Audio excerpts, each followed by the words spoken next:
Good morning, everyone. I am Marisa Osumalpong, a first-year student of St. Francis Xavier College, taking up Bachelor of Elementary Education.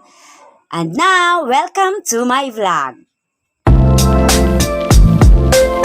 We all know that this video discusses about the four types of pattern. So, what is pattern? Pattern is regular, repeated, and recurring. For today's video, I will show you guys each examples of four types of patterns in nature. And those examples are found at home. First one is symmetry.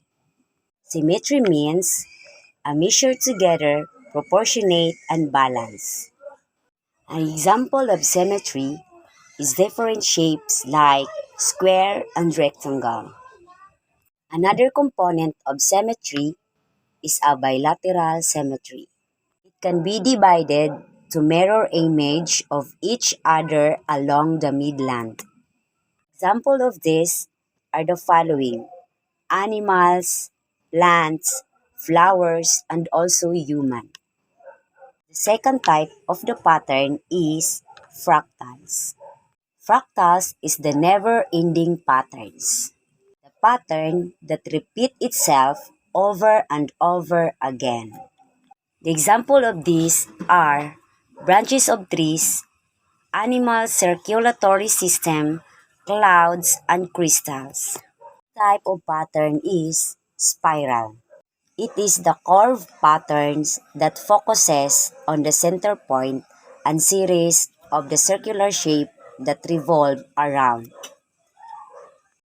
The example of these are mosquito killer, pine cones, and hurricanes.